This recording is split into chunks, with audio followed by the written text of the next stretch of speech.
एक घोंसले में एक प्यारी सी चिड़िया अपने 4 बच्चों के साथ रहा करती थी। वे सब साथ में हमेशा ही खुश रहते थे। मम्मी चिड़िया अपने बच्चों का बहुत ख्याल रखती थी।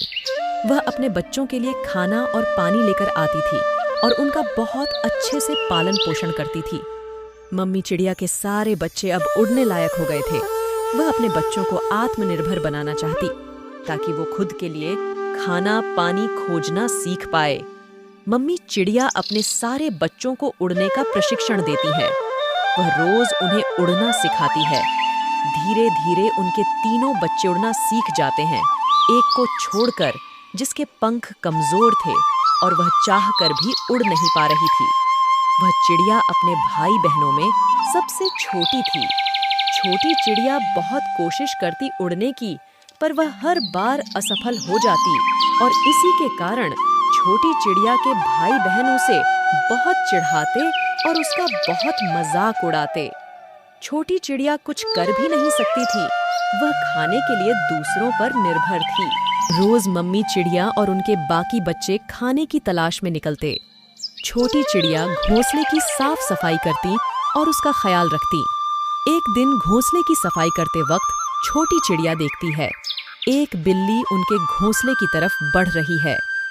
चिड़िया जैसे तैसे उड़कर जमीन से छोटे छोटे कंकड़ और लकड़ी के टुकड़े लेकर उस बिल्ली पर हमला करती है और वह बिल्ली वहां से चली जाती है। अब छोटी चिड़िया समझ गई थी कि आगे भी उन्हें ऐसी परेशानी आ सकती है और इसीलिए वह बहुत सारे छोटे छोटे पत्थर और लकड़ी के कुछ टुकड़े जमा करके अपने घोंसले पर रख देती है। एक रात की बात है। मम्मी चिड़िया और उनके बच्चे घोंसले में बहुत ही सुकून से सो रहे थे।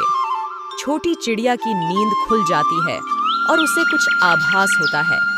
वह उठकर देखती है कि एक सांप चुपचाप उनके घोंसले की तरफ बढ़ रहा होता है। छोटी चिड़िया अपनी मम्मी और अपने भाई बहनों को उठाती है और उन सबको अपने जमा किए हुए पत्थर और लकड़ी के टुकड़े पकड़ाकर उस पर हमला करने को कहती है। सारी चिड़िया ऐसा ही करती है और ऐसा करने के बाद वह सांप वहां से चला जाता। सब मिलकर छोटी चिड़िया को उनकी जान बचाने के लिए धन्यवाद कहते हैं और उसके बाद वह छोटी चिड़िया को परेशान करना छोड़ देते। मम्मी चिड़िया और उनके सारे बच्चे खुशी खुशी रहने हैं। धन्यवाद।